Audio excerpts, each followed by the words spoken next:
Again, welcome everybody. Communication Leadership is a graduate program, a professional graduate program at the University of Washington. We offer 3 degrees in Masters of Communication, 3 Masters of Communication, 1 in digital media, 1 in communities and networks, and 1 in communication leadership. And our panel today represent a range of sectors, represent a range of those degree emphasis.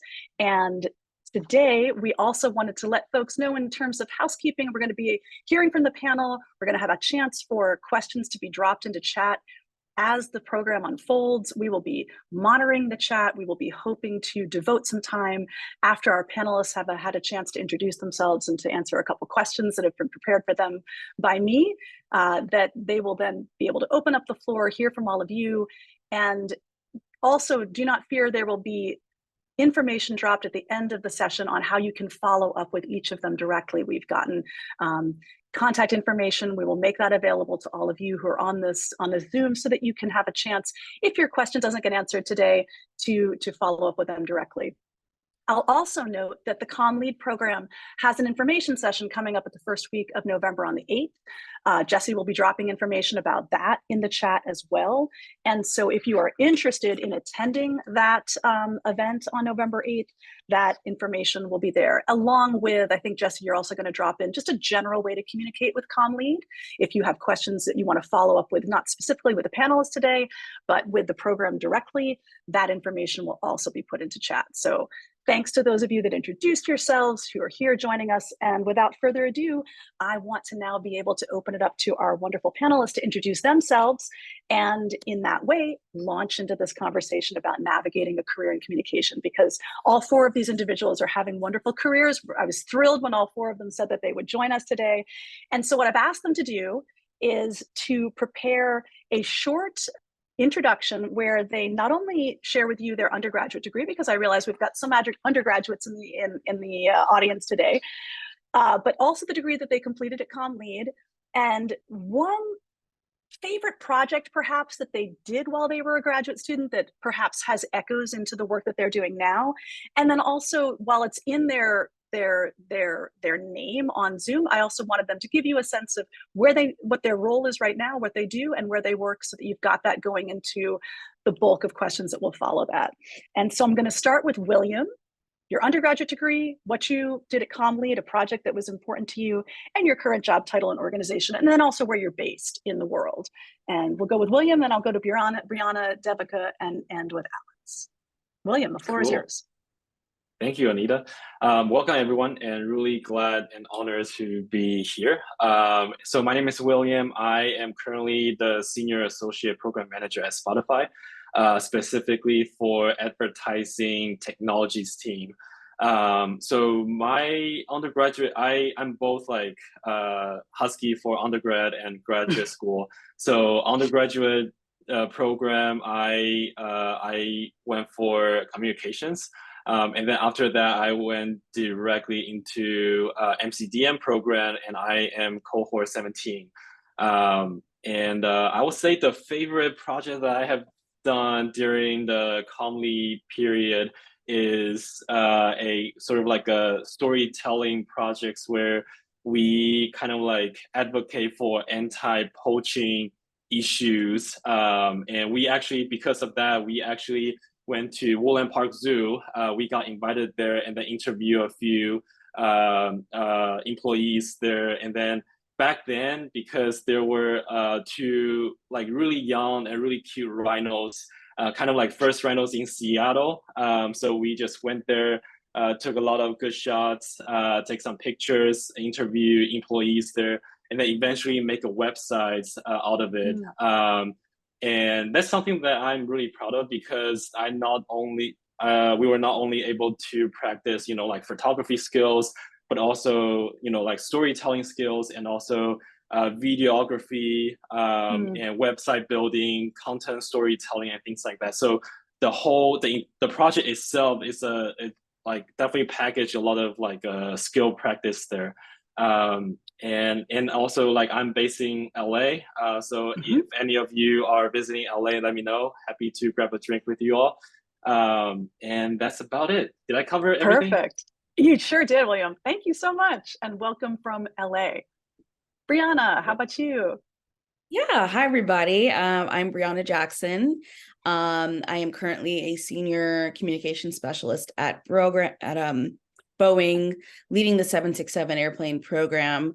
My undergrad degree was in journalism, public relations at Texas A&M University Commerce. Go Lions. So I'm from Dallas, Texas. So I was gonna have love for Texas. My degree was in MCCN, so communities and networks, which I love the program. It's really exciting to kind of be on this side of it where, Mm-hmm. now that I've been out of the program, not even a year or so. So very Right. cool to talk to you guys here. And one of my favorite projects in ComLead was the audio storytelling class. And that was learning how to create a podcast and produce a podcast, everything from tackling the themes, your episodes, and the actual production of it to actually leading a conversation on a podcast and creating something meaningful. I still love the idea of doing that myself one day for maybe a change in my career in the future. But yeah, I love ComLead, great program. And I really hope if you are considering joining ComLead that you definitely look into it a little bit harder and try to apply because it's an awesome program. Thanks, Brianna. And where are you joining us from? Oh, I'm in Seattle, Washington. Sorry. Seattle, Washington. No. 207 representing. That's good. And who knows, maybe you'll do a podcast for Boeing. You never know. You never know. Thanks so much for being here. Devika, over to you. Yeah, thank you so much for having us, Anita. So, hi everybody, welcome. So, I am Devika Kool.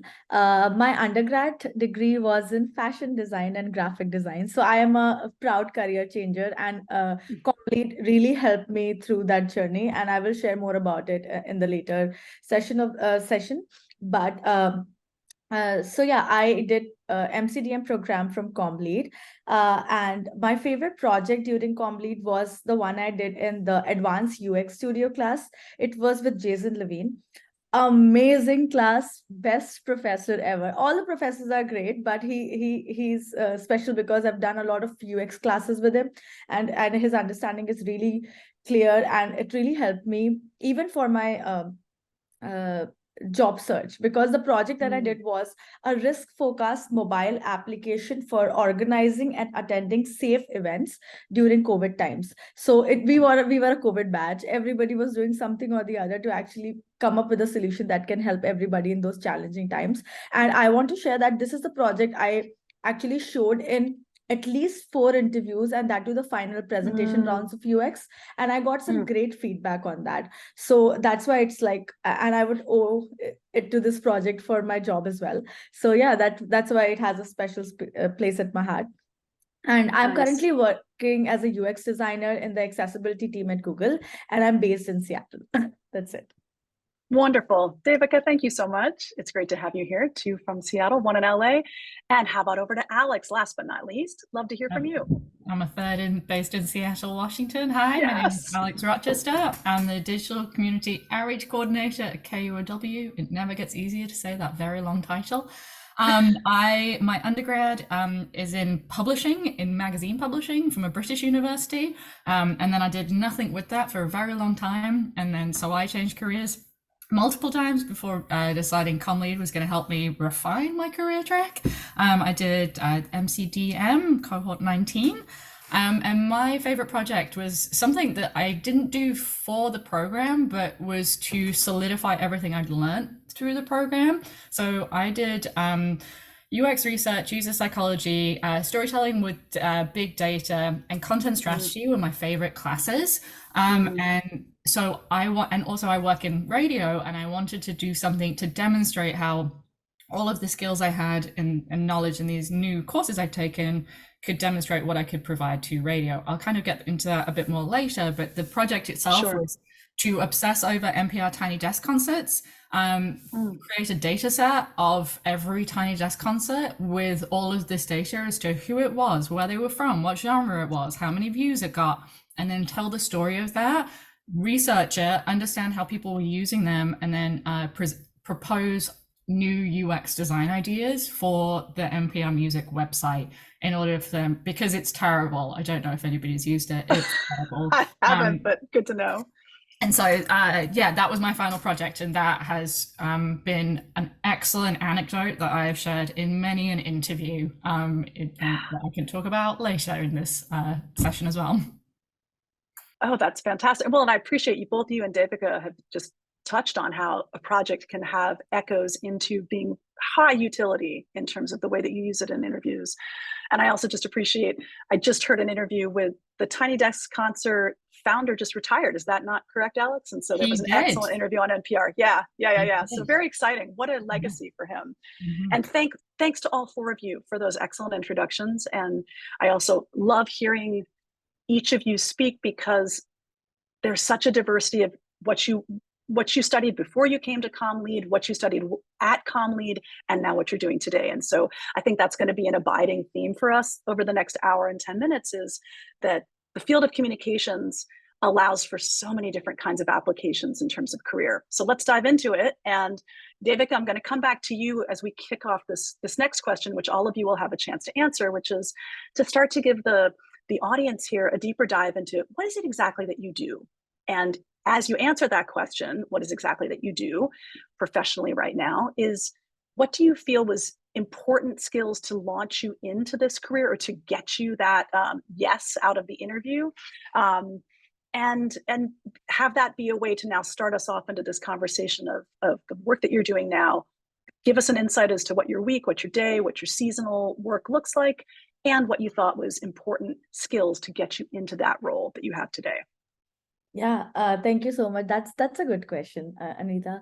Okay, so as a UX designer, and in Google, we don't call it UX designer, we call it interaction designer. So just to let the students know here that if you see a role that's interaction designer, that's very much, it's different, but very much related to UX design. So don't hesitate to not apply. So because Google doesn't call it UX designer for some reason. So that's excellent intel.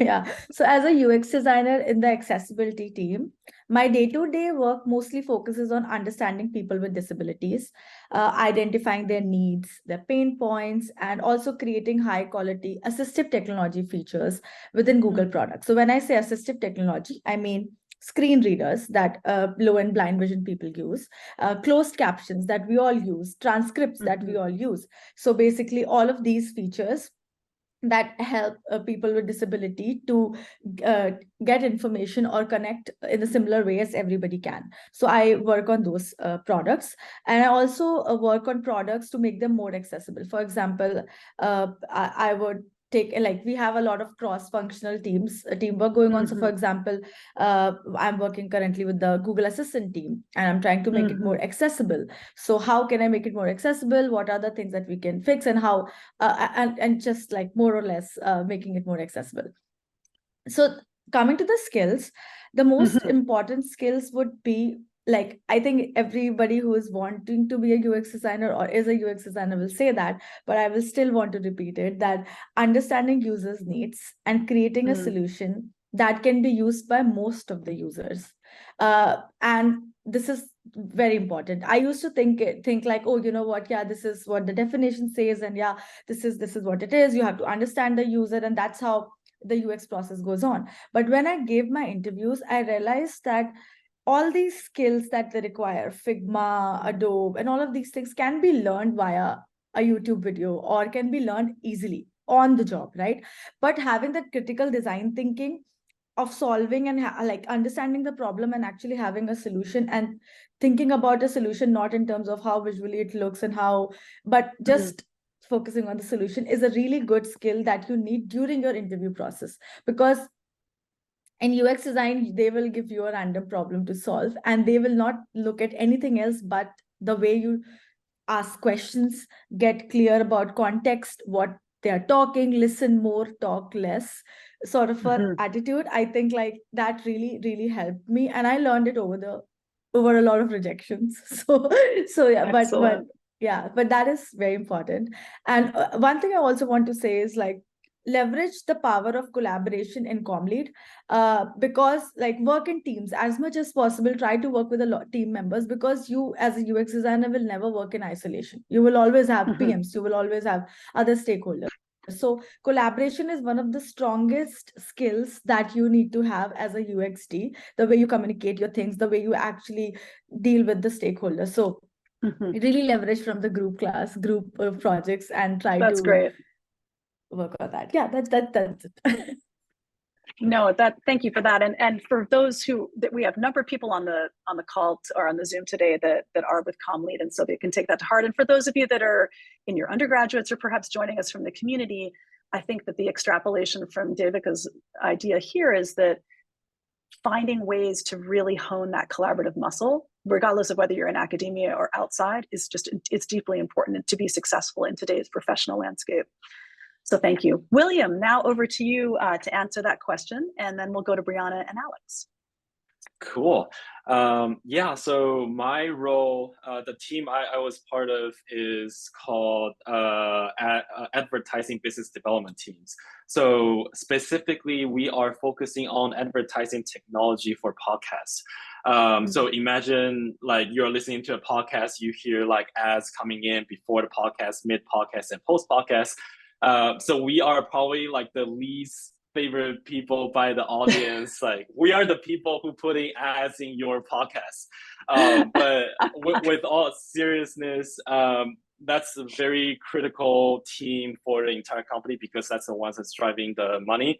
But also when you really think about it, it's also more about like the partner management, like how to manage the advertiser, how to keep the advertisers happy, how to help the advertisers reach the goals that they want to reach.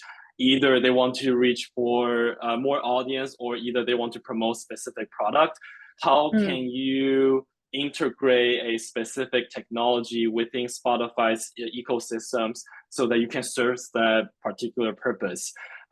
So that's what our team is doing, and I work closely with a lot of like mostly like tech people, like mostly like software engineers, PMs, and sometimes with sales operations and others, internal stakeholders, to launch a particular integrations or solutions. To give a quick example, like we actually have recently launched a product integration with Roku CTV. Basically, it's like to enable the video ads functionality on Roku CTV. And I was lucky enough to actually manage and lead that particular project. So it's a very fun journey, and you actually get to learn a lot during the process. And in terms of the skills that's important for my jobs, a couple things. Number one, definitely like the eagerness to learn, because myself, I don't have advertising technology background, to be honest. But when I first interviewing with this position, or I was selected for interviews, I think my manager or hiring manager, they really saw the values of a lot of like transferable skills, and whether you can prove that you're eager to learn new skills and get ramped up really fast. I think that's what makes me get this particular positions. And to drive beyond that is to have a certain like technology aptitudes about like how does software gets developed from the beginning to an end. What kind of systems do you need to use? Just to clarify that you don't have to be like, you don't have to know the in and outs of the codes so that you can become a software engineer. That's a completely different career path. But you have to know the entire life cycle so that when you are talking to software developers, you know what you're talking about. And it's also related to kind of like internal communication skills. And on the other side of the spectrum, part of my job is also talking to external partners, like for example, like Roku. Like how can you keep the expectations in hand? Like how do you communicate with external partners, and how do you deliver internal message to the external partner? Those skills are very important to have. And in terms of like during the MCDM, maybe like a couple tips for all of you guys is to really keep in touch with your peers and also with professors.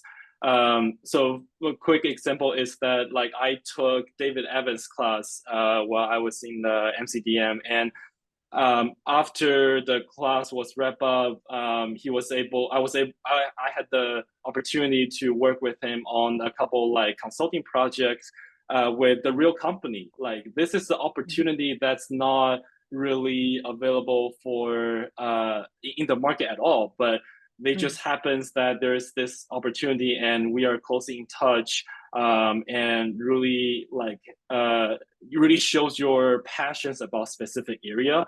And another thing is with my last job, I kept in touch with Jacob Christensen. He's probably like my favorite person right now. And we were closely in touch, and I know he has done an amazing job with the videography. And I actually convinced my last companies to launch a project like promotion and marketing project with Jacob, and that was quite a blast. And just like those examples, just to show you the importance of the networks you have during your graduate program times, and definitely highly recommend it here. Thanks, William. And again, I'll extrapolate that sentiment for those who are joining us who are not part of ComLead, but who maybe have interest in graduate school or just communications generally. I think the key takeaway there is whether or not it's ComLead or elsewhere, those relationships you form in whatever phase of your life you are in are often some of the best currency you have moving forward professionally, whether it's a former professor, whether it's a current mentor, thinking about the way that relationships will serve you, not in an opportunistic way, but truly in a generative and powerful way professionally. It's important to think about the way that we deepen our relationships professionally, because they will so often be transformative in the kind of opportunities that are presented to us. So I appreciate you mentioning that. Thank you. Brianna, let's hear from you. Okay, thanks. So first off, second on Jacob, take his video storytelling class. One reason I wanted to go back to grad school was to learn how to do that, as well as audio storytelling, and his class like knocked it out of the park for me. So definitely take his class. So for my role, a lot of what you guys have said, I think even with Alex's role, it's more sort of B2C, which is business to consumer or customer. What I do at Boeing and what a lot of us communicators do at Boeing, we're more B2B in a lot of aspects of it, because we build airplanes, and we sell those airplanes to airlines and to cargo carriers, at least for one part of the business that I work in. I work in commercial airplanes. So, you know, if you've flown on an airplane across the US or internationally, there's a good chance you've flown on a Boeing airplane. The airplane that I actually support, the 767, is a freighter airplane. So that carries cargo, not passengers, which became very important during the pandemic as e-commerce boomed. We couldn't go out, we couldn't do anything, we couldn't shop at those brick and mortar sites. So the business for freighters definitely blossomed there. It's how we were able to connect people with goods throughout the pandemic. So as a program communicator, I'm on a team of other program communicators for the 777 program, the 787 program, 737 program, all airplanes that you might be aware of. You do it all. So just to back up, I started out doing media relations at American Airlines back home in Texas. And I did media relations and external comms, and I led some campaigns there. I had those skills of doing storytelling through the media, through digital media, and through social media. So those skills are what helped me land at Boeing almost 7 years ago this month. And I've been in several different roles at Boeing, but right now I'm in the 767 program. What I had to learn about most recently doing program roles is more executive communication. So I support a VP who is the VP of the program, this awesome woman named Kim. Some of the best piece of advice that I can give you about your role in communications is to be a strategic business partner, not an order taker, right? You need to strive to be a good counsel and a good advisor for your execs. So right now I support, again, that VP. I help her talk to her employees, via executive messages that I write for her, or face-to-face comms, giving her talking points, etc. This exec also has done a lot of speaking opportunities. She's very involved in women in STEM. And for instance, she used to be a Girl Scout. So I've written speeches for her as well to go and talk to people and motivate people to get their kids into STEM.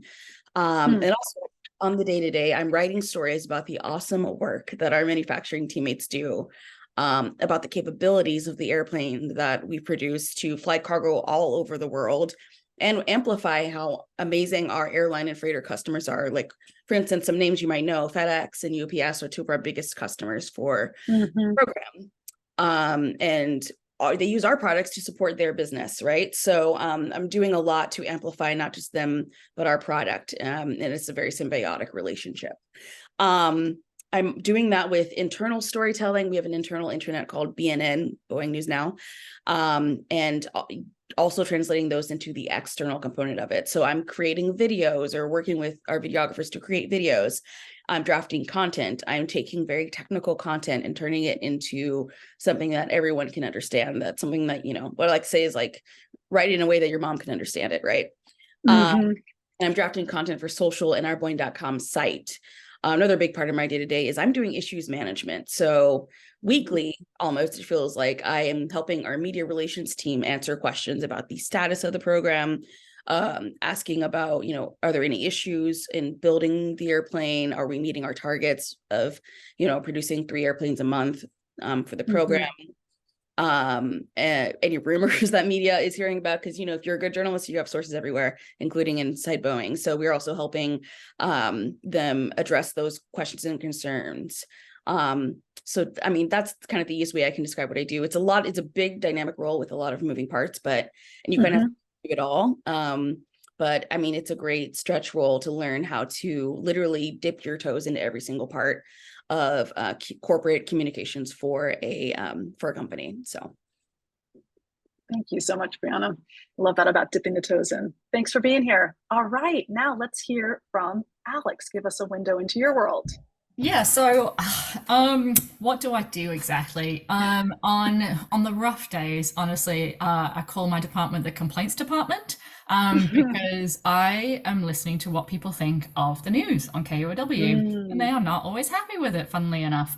But on the good days, it is understanding the news needs of the public that we serve. KUOW's mission is to serve a more informed public, and I've realized that, like, when I got to KUOW, like, there is this big question: what do people want? And then there's also the question of what do they need?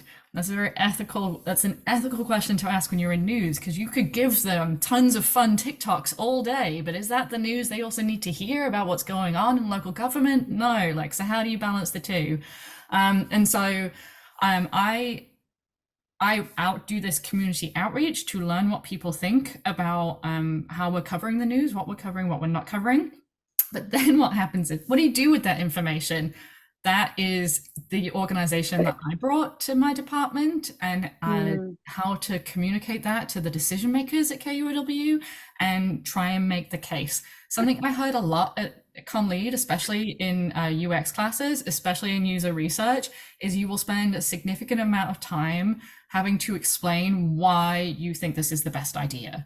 And it's really infuriating, because, like, if you've done all that work and but other people do not get it. They do not have the background that we have. They do not have, they haven't done all the reading on all the different psychology research that's been done on why people make the decisions they make. They don't know the UX design reasons for things. And so I spend a lot of time explaining why the patterns that I have found, and the working with the UX designer and the data that we have, and proposing suggestions for how we can move forward, is probably the best idea. That's not me being arrogant, because I consider myself the advocate for the listener. Like, I'm not saying I think this is the best idea. Like, I actually disagree sometimes with our listeners as to what I think is the best idea, but they're the ones asking for it. They're the ones we serve. So I'm the one putting that forward.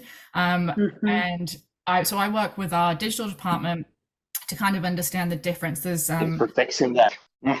There's the digital department get a lot of the what, like the data as to, oh, well, this many people clicked on this story. And I'm like, yeah, but why? That's my job. My job is to find the answer to the why. And then like, what do we do with that? Because if it's a terrible news story, people will click on it. But do we always want to be talking about all the terrible news, or do we want some lighter stories in there as well? That's where it gets to like collaborating with the decision makers. In terms of the skills that are necessary to launch a career in this, like my background and obsession is audience research. Like I want to know the answers to why people do what they do, the difference between what they say they want to do and what they actually do.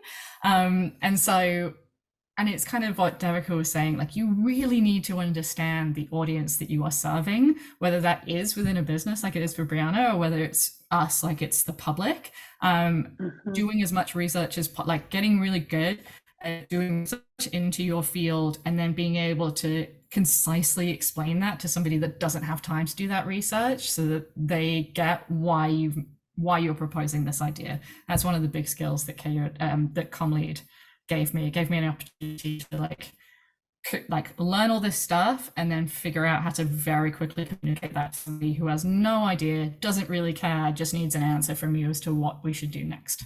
Needs an answer. And as you were talking about the advocacy that you're doing on behalf of the listener, I'm thinking about how that really falls into the realm of persuasive communication. I mean, you are engaging in a form of persuasive communication when it comes to conveying what you've gleaned from the data and from the users, the listeners, and then how you expect that to be applied by KUOW in their programmatic choices. So professional communication is well served, I'm sure, in all of your instances. You're going to encounter times where being a persuasive communicator is a key to your success.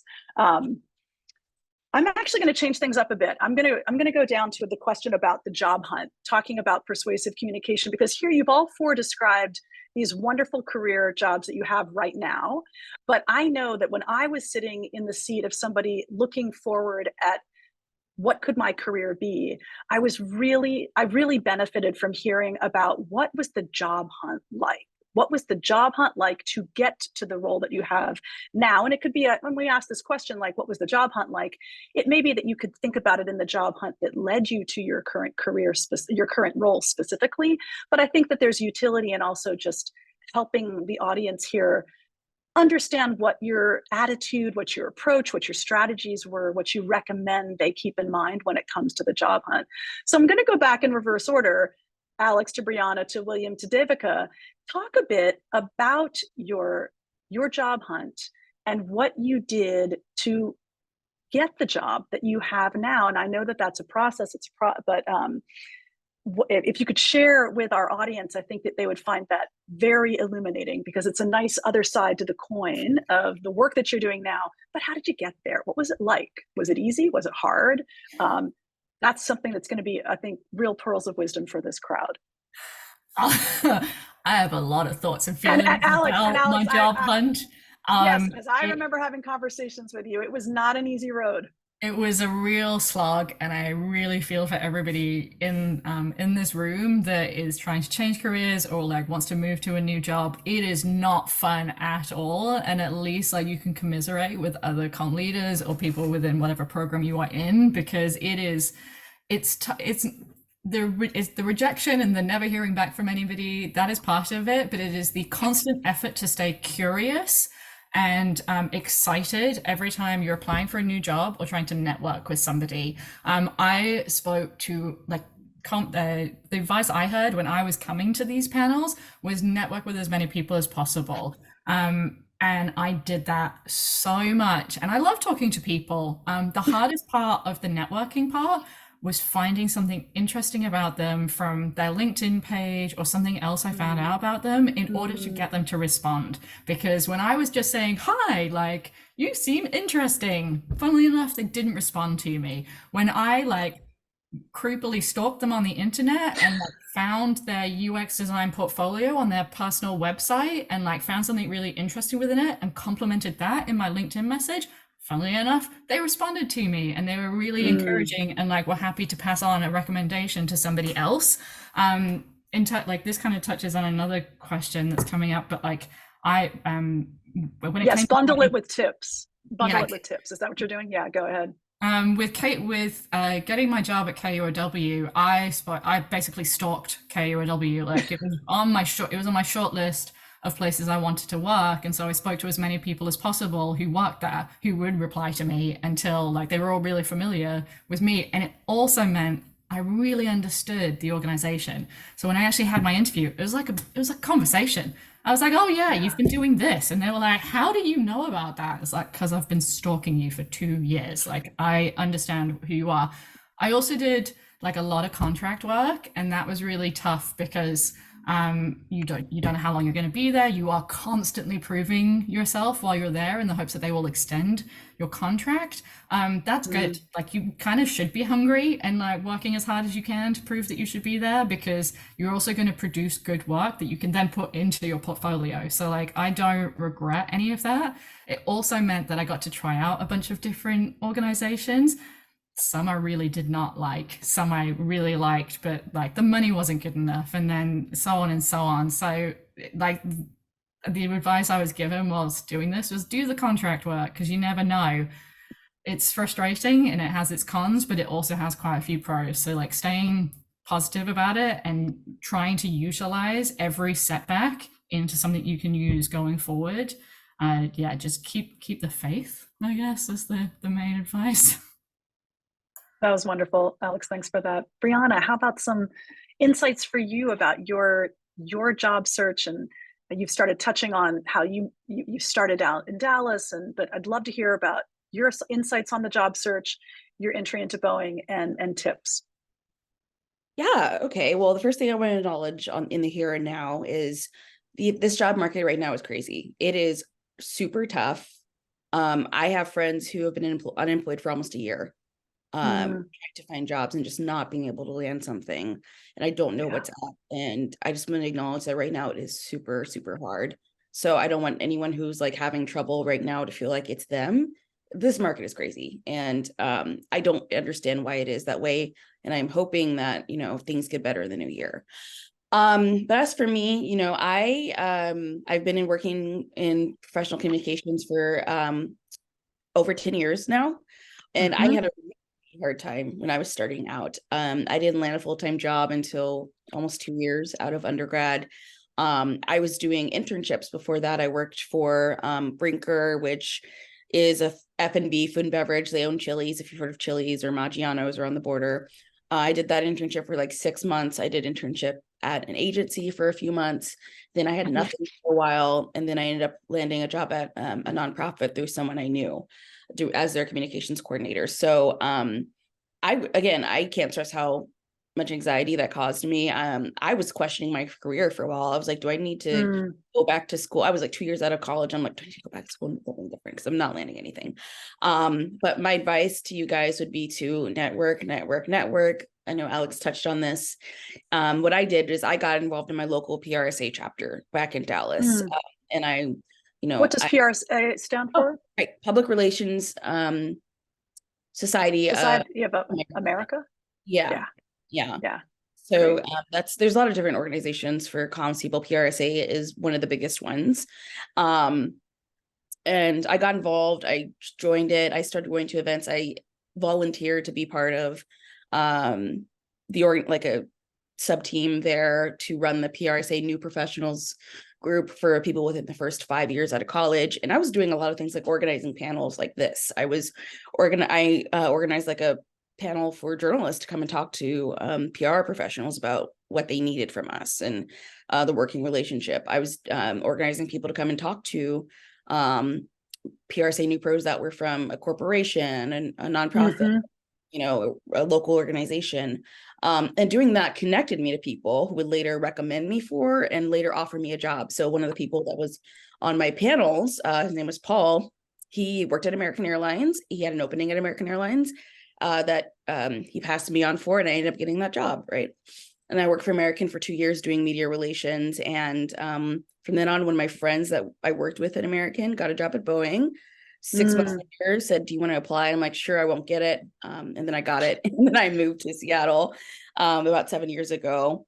So really it's making those connections with people. And I'll also plug this forum right here, ComLead, an awesome group that you all should utilize for networking as well, because there are so many great companies that are represented by the alumni of this organization, great organizations. And I'll say now, and we're going to put it in the chat, but you can always reach out to me on LinkedIn because I know how hard it was starting out. So I do my best to help anybody who is also in that position. So that's my advice for you guys. Thanks so much, Brianna. Appreciated that. William, how about your job hunt? Yeah, that's I definitely second Brianna. It's definitely not a usual market as we were when we first hunted for jobs. And I think like just for in case you don't know, like I'm also like international student, so I 100% can understand what international students are going through. It's kind of like adding an extra layer of pressures there. For me, because I went to UW for undergrad and grad school, I tried many different ways to trying to find a job, like including the career fair and different career fair in different departments. And I had a lot of challenges as well. But what I later find out was that, at least it's for me, I cannot speak for anyone here, but at least for me, career fair is not so useful for some reasons. Number one, it's like imagine like there are 20 companies in the building and the representative from those companies, and there are, let's say, hundreds of students like trying to find job, like they have the same goals as you are, and it's hard for students to pitch their experience and background to representatives. It's also very difficult and draining for representatives to remember anyone. Like if they are really hiring for anyone, and it's super challenging. It's kind of like a competition as well.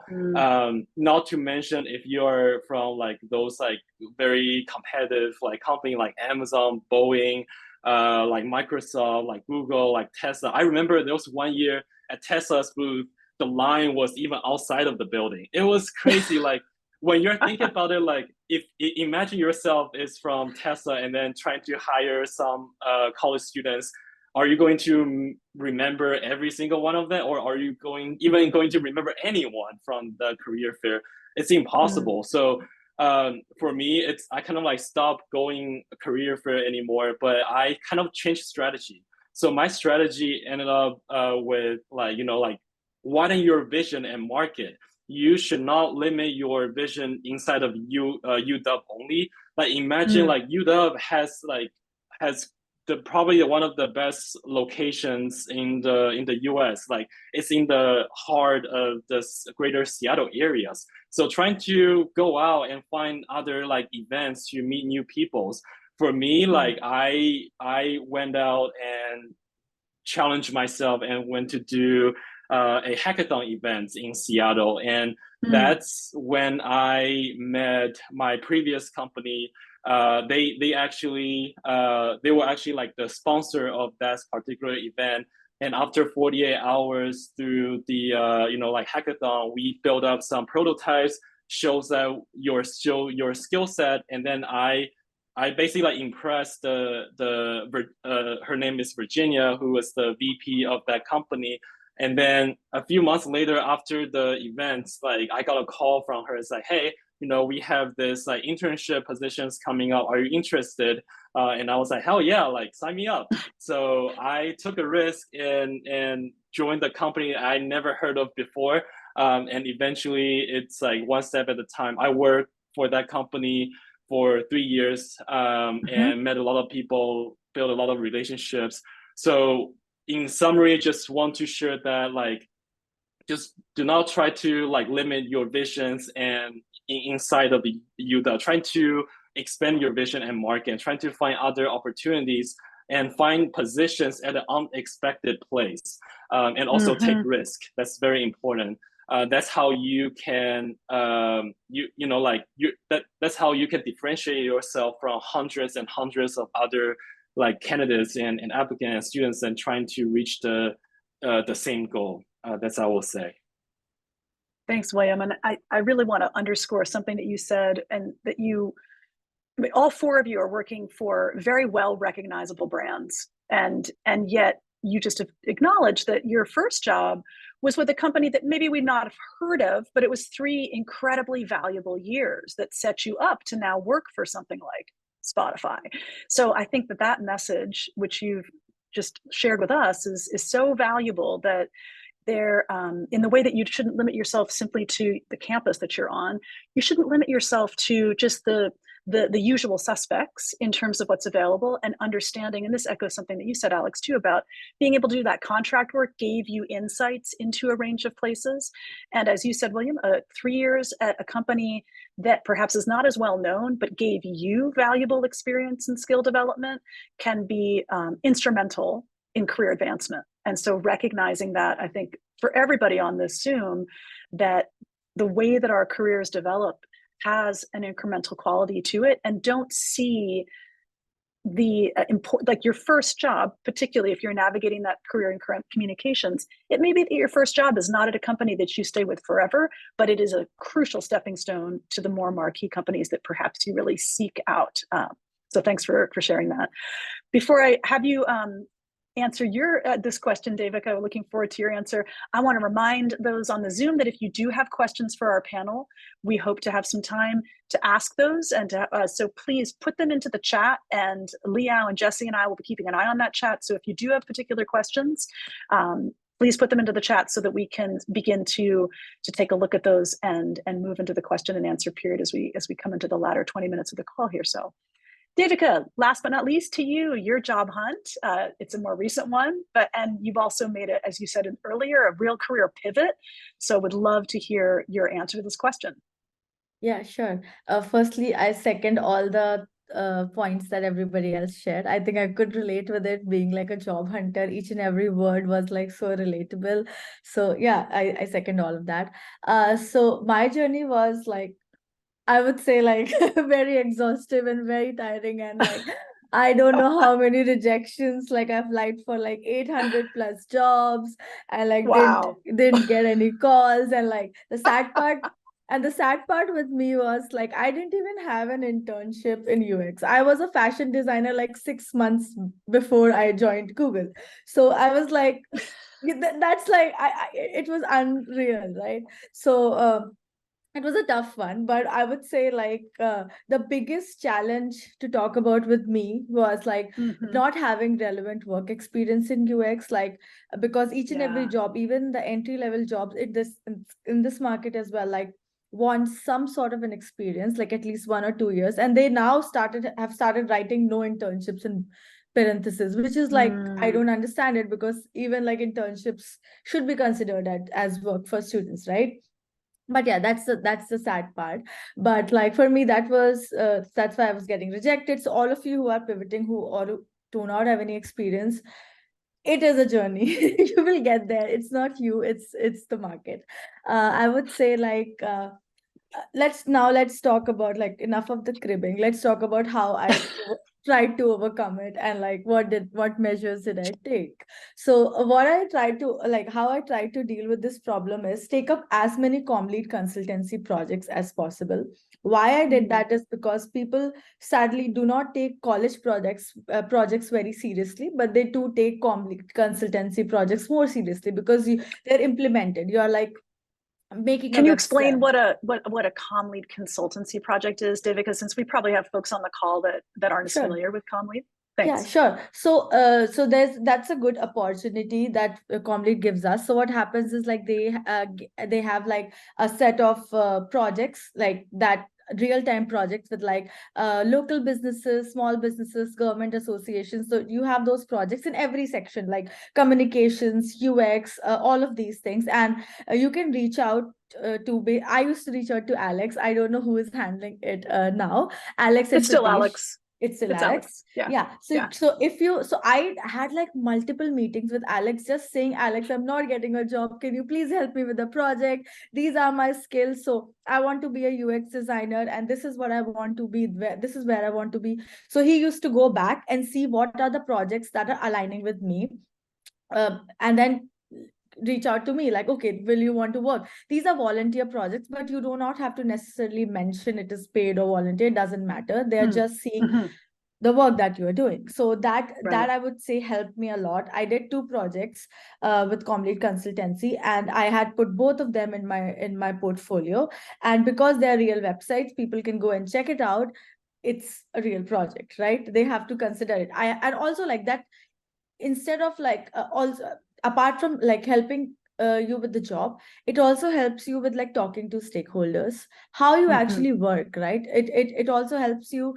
It's like your first job, but you're getting like a little bit of leverage that Complete is there with you if you have any problems, and like, you know, have that strong support system that you can go wrong, but you can fix it. So it's like a good trial and error situation. So I would recommend each and everybody to actually check those projects out, reach out to Alex. Everybody is very helpful. So you will get that. This was my first thing that I did. See, other thing I did was I knew that these are my drawbacks. I don't have experience. I don't have the skills. I am pivoting my career. There are 100 people better than me. But then I started to focus on what is good in me, like how I am different from others. I am from a diverse community. I have a great professional degree. I'm a master's student, and I have a good visual design skill. So what I did was like I made my portfolio a bit different from a lot of UX designers. My portfolio starts with an illustration of me. I think Anita will know it because I made it in her class itself. that was my first. It's a great illustration. Yeah, that was my first. And that is the illustration. In fact, like somebody saw my website, the projects were college projects only, and then they reached out to me and they even shared my portfolio saying, oh, this is a different kind of a UX designer project.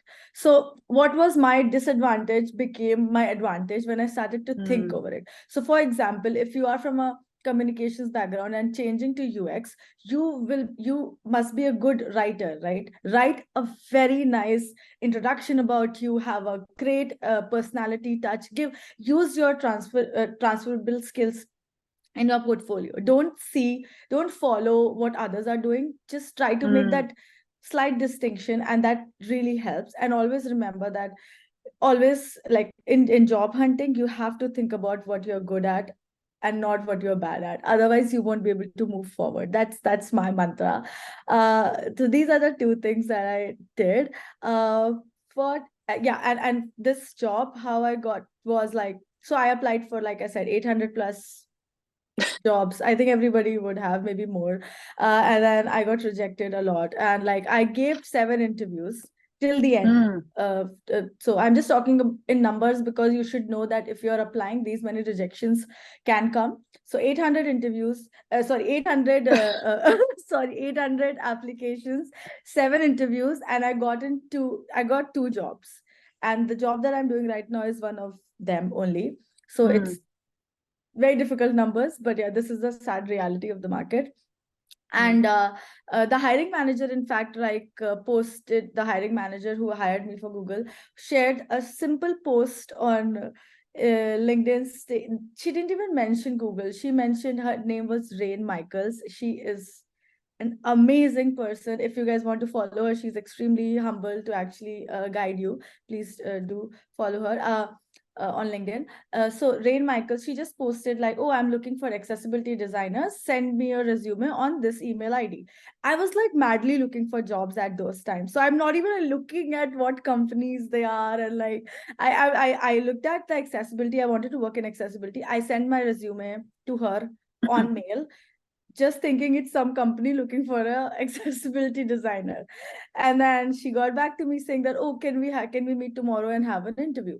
And then I realized, oh, this is for Google. And then I was like, okay, so it was very funny for me, but yeah, the rest is history. I learned a lot from them. And yeah, so like William, Brianna, and Alex said, that opportunities come from random places. Just keep on applying. And always keep your head like high. Don't think low about yourself at all, because you are from a very prestigious college. You have great set of professors. You have all of us, and we can go through it. And that's it.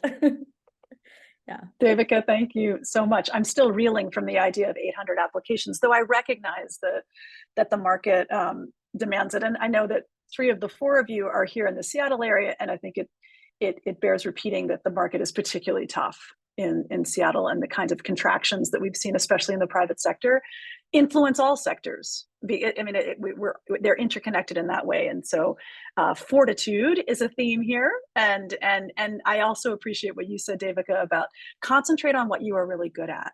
Don't belabor and live in the space of what you feel is a deficiency. Emphasize and push at the things that you really are good at and that you really enjoy. And that's something that all 4 of you have echoed.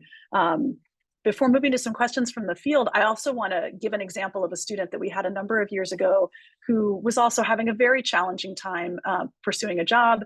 ComLead is a very global program, as is evidence from our panel here. And we know that the stakes are, in fact, we've got 3 international students on this panel, and the stakes are higher when there are things like visas and work permits involved, and so that just adds a level of complexity. And this particular student, I remember, was someone from overseas, was looking for a job, tight market, wanted to pivot a bit, and one of the things that she did in that what feels like an interminable time between when your applications are going in, when that actual successful job is found, is that she decided to set a 30-day test for herself, learning a new platform. I think in this case it was After Effects, and she decided to post an After Effects image, an original After Effects image that she created each day for 30 days.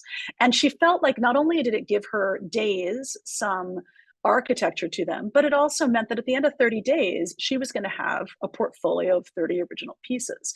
And so I add that because I know that in that job hunt, it can feel as if the clock is ticking.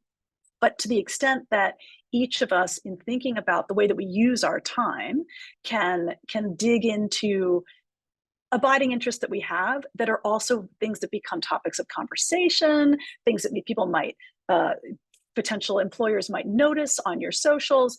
What you suggested, Alex, about the way that you were able to take a project and really have that be a talking point in your interviews. It's so valuable to not only keep your mind agile, your spirits up, as you said, Devika, but at the end of 30 days, you know, Biaojin, she had a wonderful thing that she could point to that showed a certain amount of she took the initiative. It showed initiative, it showed creativity, and it showed, I think, something you articulated, William, about a real interest in learning new skills.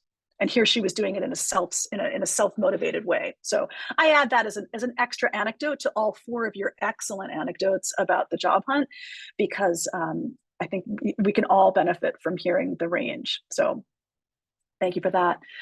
A question I now have from all 4 of you that comes from the floor here. It was a question about internships. A couple of you have touched on that. The question is twofold. One, did any of you pursue internships while at ComLead? If you could talk about that.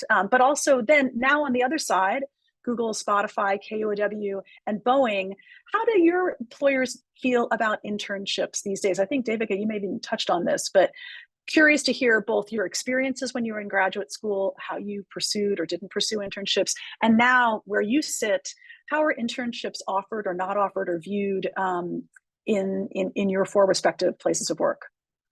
William, would you like to go first? Sure.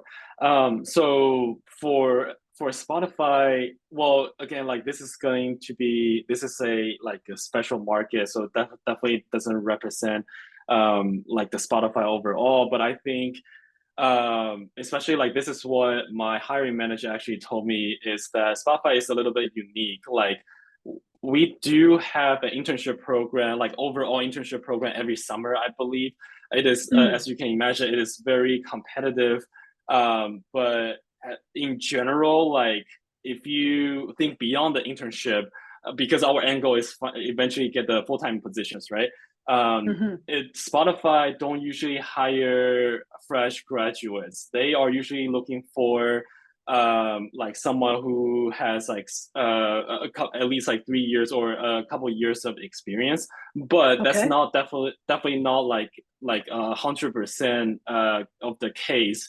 I did see a couple situations where some of the fresh out of college candidates are getting hired. But just want to give everyone like a good examples and expectations. And I personally, I actually tried to apply for a Spotify position 2 years ago and didn't hear back, not even like rejection letters. It's just like the nature of the company was set up.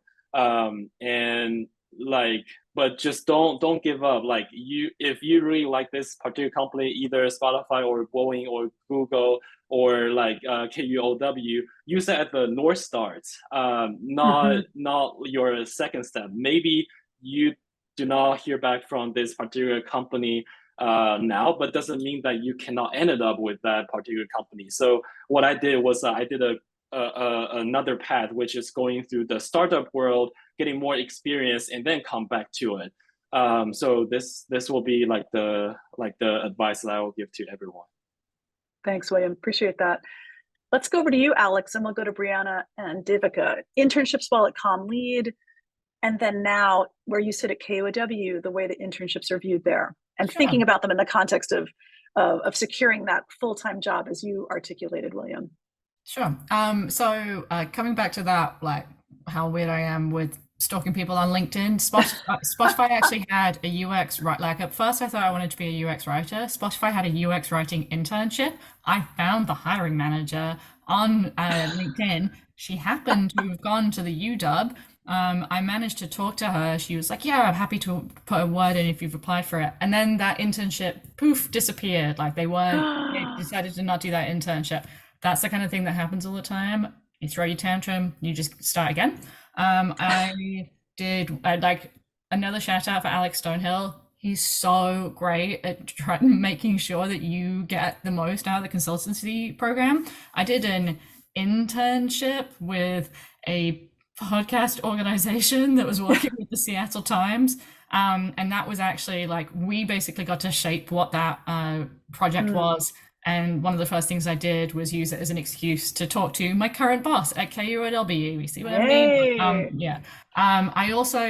I didn't do, at the end of my program, I was applying for any kind of job, and I applied for an internship at BECU. I was very overqualified for the position. Can you just tell us what BECU stands for? Yes, BECU is a non-profit credit union here in Washington State. It's the largest independent in the US, and it is amazing. I love BECU so much. And we've got a number of ComLead grads there too. Skipper, go ahead. The internship was in internal communications, not in UX writing, not in audience research, but when I got the position, because I through a stroke of luck and because I interviewed well and my values aligned with the organization. That's the key thing. Like I wasn't sure about the role itself. I really liked BECU and they really liked my approach to work. I focused on figuring out how to do audience research while I was at BECU. I was figuring out internally how they could increase engagement. Then I had projects at the end that I was able to talk about at KUOW about, hey, like I was increasing internal engagement, which is the same thing I could do here. There's that.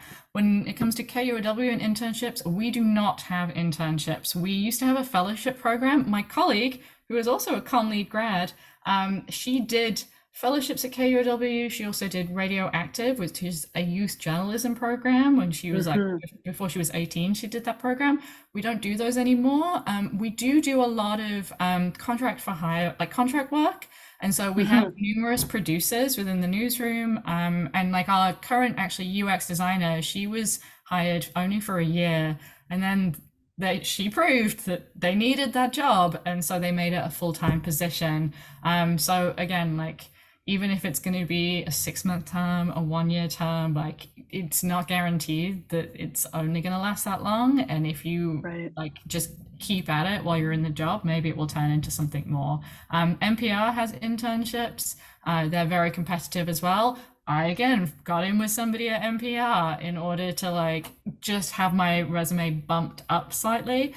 And then the internship program disappeared for that year because of the pandemic. And so like all those setbacks, like it happens, but that person at NPR was still really helpful because I understood more about the organization or to be able to talk about that more when I actually went for the interview that has given me a long-term position. Wonderful. Thank you, Alex. Brianna, over to you.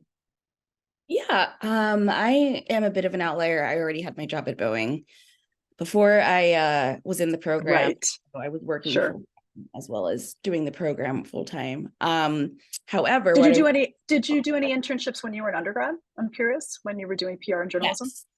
Yes, I did. I didn't. So I really wanted to be a journalist initially. Then I heard a bit more about PR, and I decided to make the switch. But we had joint programs back in my college. So I still have a lot of respect for journalists and what they do. I have friends that are journalists. So as a PR professional, one thing that helps you is to have that kind of mind of a journalist, because you learn what they're doing and focus on what they're doing. And how you as a PR professional can build a relationship with them, which will help you in protecting your brand's reputation. But yes, I did unpaid internships when I was in undergrad. One of them was for class credit. So it was for the Dallas Freedom. I did that for a summer. Also in that summer, I did an internship with two smaller PR shops, like kind of small businesses. One of them was for this one lady who had her own PR kind of thing that she ran out of her home, and she did PR every year for the Ringling Brothers Circus.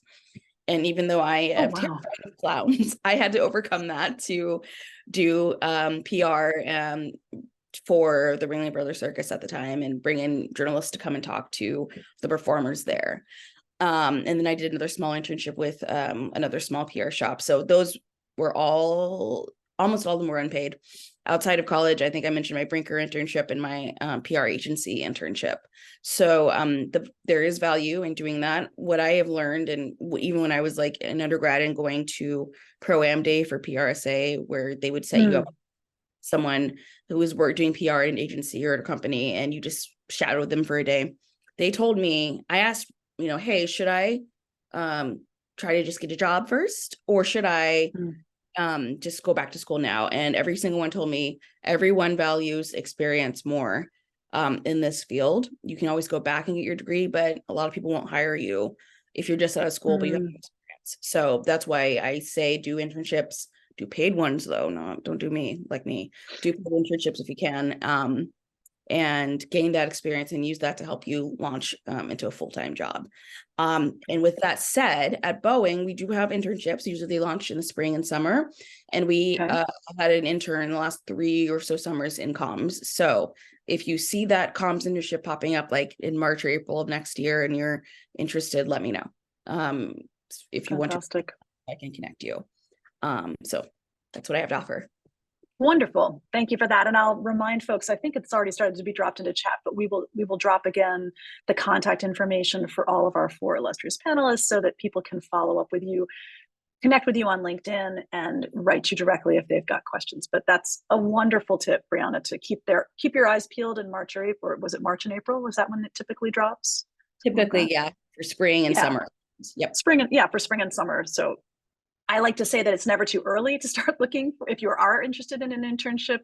Broadly speaking, it's never too early. But the general theme that I'm also hearing across these answers too is that, again, take that idea of doing your homework, really doing your homework, not just simply around are these on offer, but how can I learn as much as possible about the organization so that when I can connect in a way that distinguishes me from a status quo kind of connection. How can I connect in a way that's memorable, that's authentic, because it's based on research and real information that you've gleaned?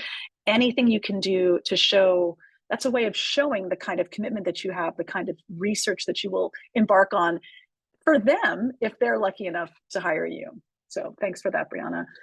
Devika, last but not least, over to you in terms of that question around internships and then what Google might have offer and how Google deals with interns.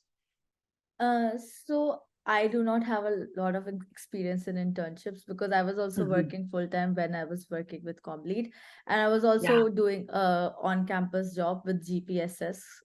So I was like pretty occupied, and also like I had some visa things going on, so I was not eligible for a paid internship. So like Brianna, I did like a lot of unpaid internships, one of which was with the Restart partners.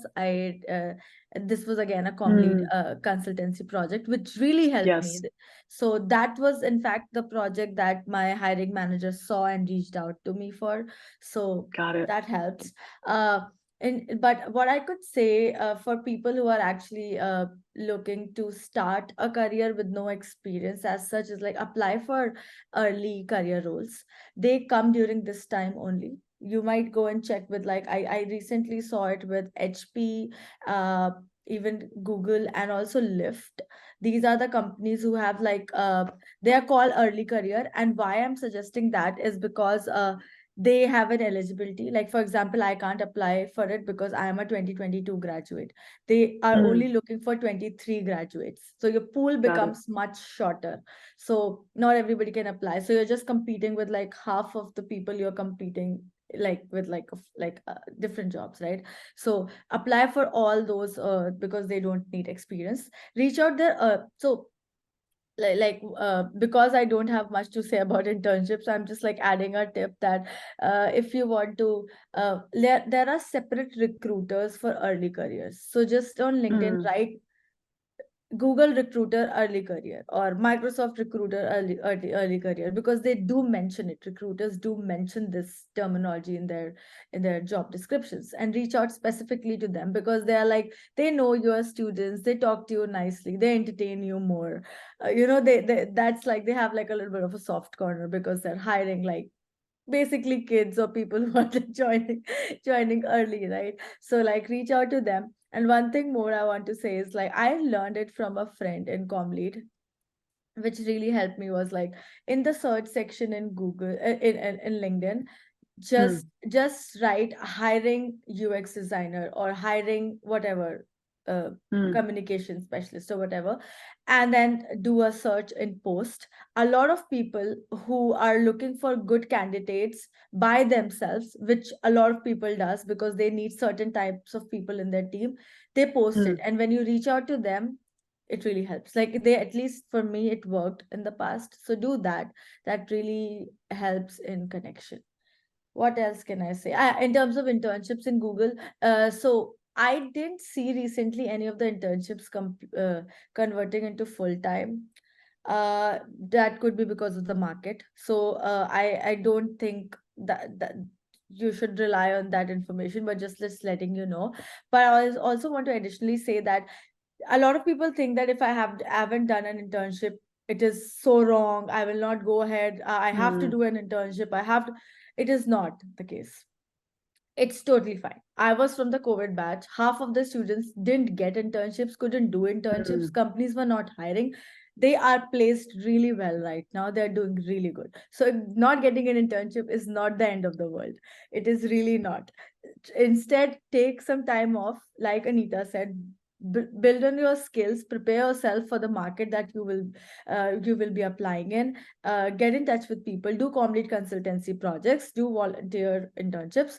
But yes, it is not, and I'm telling you this by experience. I've felt all of these emotions, that my life has ended and this is like, I haven't got the internship, I have to do this. No, it is not like that. Trust me, you're going to be okay. So it's fine. Look for an internship, but this is a hard market. Be a little bit like, take care of your mental health. Don't stress out. Just apply, do good work. So yeah, that's it. That's excellent, Devika. And I think that it, again, lends itself to that recognition that if we think expansively, instead of having a rigid interpretation of what an internship might look like, I go back to William, you talked about a hackathon. Alex, you talked about what contract work allowed you to do in terms of exposure.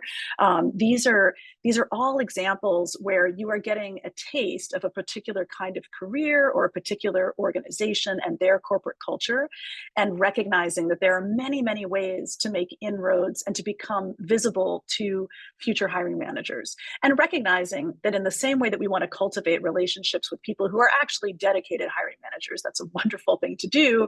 You leveraging LinkedIn, making sure that you have as robust a page as possible, that you engage in both the online and the offline reality of how we navigate our careers, but also keeping in mind that you can come at comms careers in many different directions through many different kinds of relationships, and being open and understanding about, and not just open and understanding, but also being very opportunistic in terms of the way that you follow up, the kind of listening you do to the conversations that are around you, who in your network, who in your circles are connected to individuals that can open doors for you, and to always see it as something that is deeply reciprocal, that the reciprocity is there. All four of our panelists today are engaging in reciprocity because they have received it as well. And so the time that they've taken to come in today to share with you is part of that wonderful cycle of opening doors because of the way in which people spent time,